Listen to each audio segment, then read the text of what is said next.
अस्सलाम वालेकुम मम्मीज़। आज की इस वीडियो में मैं आपके साथ शेयर करूंगी वो कुछ ऐसे 8 या 9 फैक्टर्स जिसकी वजह से एक नॉर्मल डिलीवरी का केस सी सेक्शन का बन जाता है। तो वो कौन से ऐसे 7 या 8 रीज़न्स हैं आज की इस वीडियो में मैं आपके साथ डिस्कस करूंगी।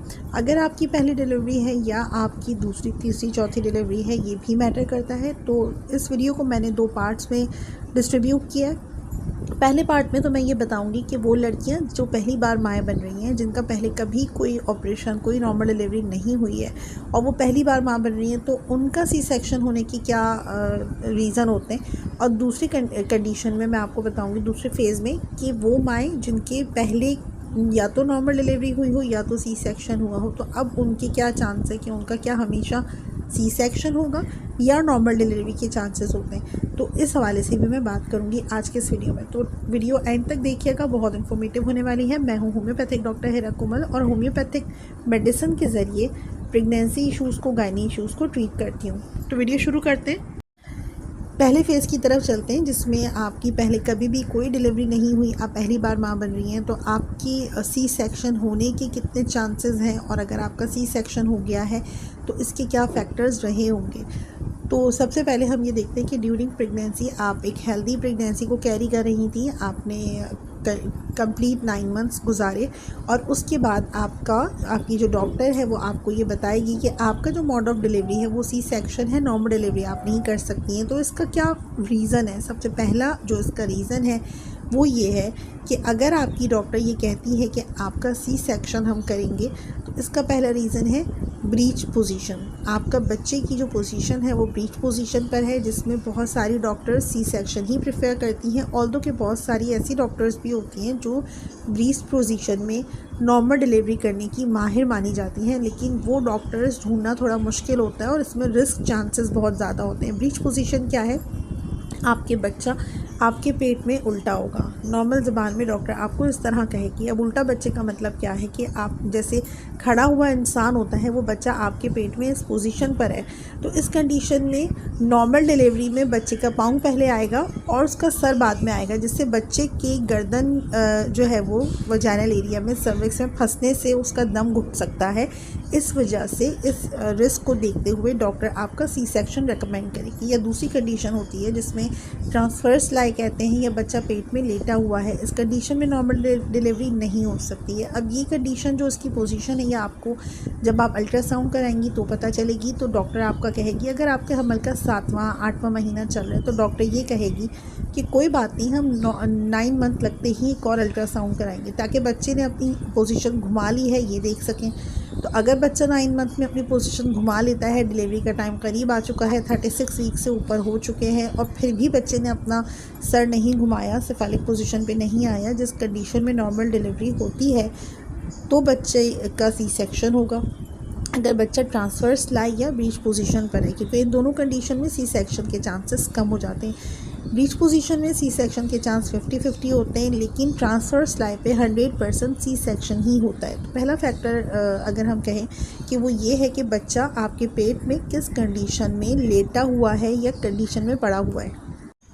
सेकंड कंडीशन की हम बात करते हैं, वो भी आपकी ये उन माँओं के लिए है जिनका पहला बच्चा है या दूसरा बच्चा है। ये डिपेंड करता है कि आपका बच्चा जो है वो आपकी प्लेसेंटा आवन नाल से जुड़ा हुआ है, और ये जो प्लेसेंटा होती है यूजुअली ये आपकी सर्विक्स से हट के पेट के ऊपरी साइड पर लेकिन किसी भी अननोन रीज़न की वजह से ये प्लेसेंटा माँ के सर्विक्स में या बच्चेदानी के गुजरने के रास्ते पे आके पड़ जाती है, जिसकी वजह से हैवी ब्लीडिंग होने के चांसेस होते हैं। तो बच्चा तो नॉर्मल डिलीवर हो जाएगा, लेकिन उसके बाद माँ की ब्लीडिंग किसी तरह रुकेगी नहीं।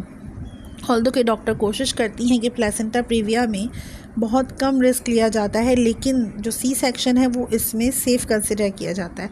तो अगर आपका प्लेसेंटा प्रीविया है, यानी कि आवन नाल आपके बच्चेदानी के रास्ते पे पड़ी हुई है कॉमन ज़बान में, तो आपको अगर डॉक्टर कहती है सी सेक्शन, तो आप उसको छोड़ के किसी और दाई के पास ना जाएं कि वो नॉर्मल डिलीवरी कर देगी, क्योंकि इस कंडीशन में माँ की जान को बहुत ख़तरा हो जाता है। अगर प्रेगनेंसी के छठे, 7वें या 8वें महीने तक आपका प्लेसेंटा प्रीविया आ रहा है तो हो सकता है कि डॉक्टर आपको ये कहे कि हम वेट कर लेते हैं और फिर आपका जब 9वां महीना लग जाएगा तो हम एक और अल्ट्रासाउंड करवाएंगे, ये देखने के लिए कि प्लेसेंटा प्रीविया ने अपनी पोजीशन चेंज की या नहीं की। यूजुअली ऐसा होता भी है कि जिन लड़कियों के प्लेसेंटा प्रीविया आता है 5वें 6ठे महीने के अल्ट्रासाउंड में, तो जब डॉक्टर अल्ट्रासाउंड कराती है 3rd ट्राइमेस्टर जो 7वां, 8वां, 9वां महीना होता है, तो इस कंडीशन में भी देखा जाता है कि प्लेसेंटा प्रीविया ने अपनी पोजीशन चेंज की या नहीं की। अगर तो प्लेसेंटा प्रीविया अपनी जगह से सरक गई है तो आपका नॉर्मल डिलीवरी के चांसेस बढ़ जाते हैं। अगर प्लेसेंटा प्रीविया वहीं पे पड़ा रहा तो फिर आपका 100% सी सेक्शन होगा। ये दूसरा फैक्टर था सी सेक्शन होने का उन माओं के लिए जिनकी पहली डिलीवरी है या दूसरी, तीसरी, चौथी डिलीवरी है, क्योंकि प्लेसेंटा प्रीविया का आवल नाल का सर्विक्स की तरफ, इंटरनल ऑस की तरफ पड़े रहना, ये चाहे पहली डिलीवरी में हो या आगे आपकी दूसरी, तीसरी, चौथी डिलीवरी हो, सारी कंडीशन में अगर आपका प्लेसेंटा प्रीविया है तो आपकी नॉर्मल डिलीवरी नहीं हो सकती।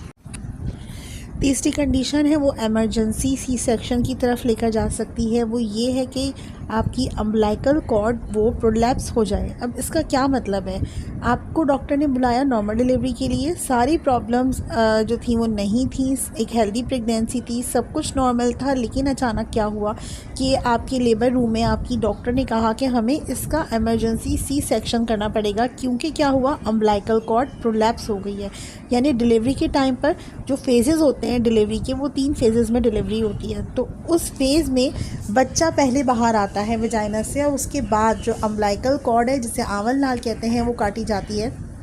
तो ये अम्बिलिकल कॉर्ड आपकी आखिरी मरहले में बाहर आती है। अब कभी किसी भी अननोन फैक्टर की वजह से ये जो अम्बिलिकल कॉर्ड है ये बच्चे बाहर आने से पहले ये बाहर आ गई है, तो इस कंडीशन में उसको कट करना पड़ता है। लेकिन अगर अम्बिलिकल कॉर्ड कट की तो बच्चे का सांस रुक सकता है, क्योंकि बच्चे को ऑक्सीजन सप्लाई जो माँ से मिल रही है वो रुक जाएगी और बच्चा अभी पेट से बाहर नहीं आया। तो इस कंडीशन में जब माँ से भी सप्लाई रुक जाए और वो डिलीवर भी नहीं हुआ, बच्चा माँ के पेट में है, तो इस कंडीशन में बच्चे का दम घुटने से उसकी मौत वाक़ हो सकती है। तो इस कंडीशन में जो अम्बिलिकल कॉर्ड प्रोलैप्स हो गई है तो डॉक्टर जो होगी वो ये फ़ैसला करेगी कि इनका एमरजेंसी सी सेक्शन करके बच्चे को बाहर निकालें, ताकि बच्चे और माँ की दोनों की जान बचाई जा सके। लेकिन इस कंडीशन में जब अम्बिलिकल कॉर्ड प्रोलैप्स होती है, माँ से ज़्यादा बच्चे की जान को ख़तरा होता है। कुछ कंडीशन ऐसी भी होती है जिसमें सिर्फ माँ की जान को ख़तरा होता है, वो हम आगे देखेंगे। जैसे प्लेसेंटा प्रीविया है जो 2nd नंबर पे मैंने बताया, तो इसमें माँ की जान को ख़तरा होता है क्योंकि हैवी ब्लीडिंग होती है और ब्लीडिंग नहीं रुकती है। लेकिन अम्बिलिकल प्रोलैप्स में क्या होता है कि बच्चे का सांस या दम घुट जाता है, जिससे बच्चे की जान को ख़तरा होता है। तो दोनों कंडीशन में जितनी भी फैक्टर्स होते हैं डॉक्टर को ये सब चीज़ें देखनी होती हैं। अब चौथी जो कंडीशन है या फैक्टर है वही है यूट्राइन रप्चर हो जाना। यानी कि क्या कंडीशन है, इसमें पहली डिलीवरी की औरतें जो हैं वो इसमें फ़ॉल नहीं करती, जिनके प्रीवियस सी सेक्शन हुए हों वो फ़ॉल करती हैं। यानी वो औरतें जो दूसरी, तीसरी बार बच्चा पैदा कर रही हैं, चौथी बार कर रही हैं, तो उनका प्रीवियस सी सेक्शन हुआ हो, उन्होंने बहुत जल्दी कंसीव कर लिया हो और उनकी अब डिलीवरी का टाइम, तो प्रीवियसली क्या हुआ कि यूट्रस पे, बच्चेदानी पे जो टाँके लगे हुए थे, नॉर्मल डिलीवरी के लिए कोशिश की और नॉर्मल डिलीवरी में वो टाँके फट गए, यूट्रस रप्चर हो गया। तो उस वक्त माँ को हैवी ब्लीडिंग शुरू हो जाती है, जिससे बच्चा और माँ की जान को ख़तरा होता है। बच्चा जिस बच्चेदानी में होता है वही फट जाए और बच्चा बाहर भी डिलीवर ना हो तो पेट में ही पड़ा रहेगा, जिससे बच्चे की मौत वाक़ हो जाएगी और माँ की भी वो जो टॉक्सिन है बॉडी में वो फैल जाएंगे, जिससे माँ की भी मौत हो सकती है। तो कोशिश ये की जाती है कि अगर आपका सी सेक्शन हुआ है तो आपका जो नॉर्मल डिलीवरी है वो ना किया जाए। ख़ास तौर से अगर आपने बहुत जल्दी दूसरा बच्चा कंसीव कर लिया है, 3 साल से पहले अगर आपने कंसीव कर लिया है, तो फिर आपका जो मोड ऑफ़ डिलीवरी है वो प्रीवियस सी सेक्शन की वजह से नेक्स्ट भी सी सेक्शन ही होगा, क्योंकि ज़ोर लगाने से बच्चेदानी फट सकती है, जिससे माँ और बच्चा दोनों की जान को ख़तरा होगा। इसीलिए डॉक्टर्स आपको ये कहती हैं कि अगर आपका सी सेक्शन हुआ है तो नया जो नेक्स्ट बेबी है वो आपका कम से कम 3 साल के गैप के बाद आए, ताकि अगर आपका नॉर्मल डिलीवरी सोचा जा सके तो उसके चांसेस थोड़े बढ़ जाएं। अदरवाइज़ अगर आप जल्दी जल्दी बच्चे पैदा कर रही हैं तो फिर आपका जो मोड ऑफ़ डिलीवरी है वो सी सेक्शन ही सेफ़ रहता है। ये वो 4 फैक्टर्स है दोस्तों जिसकी वजह से आपका 100% सी सेक्शन ही हो। मज़ीद 5 फैक्टर्स जो सी सेक्शन के हैं वो देखने के लिए आप पार्ट 2 देख लीजिए, क्योंकि वीडियो काफ़ी लेंदी हो गई है।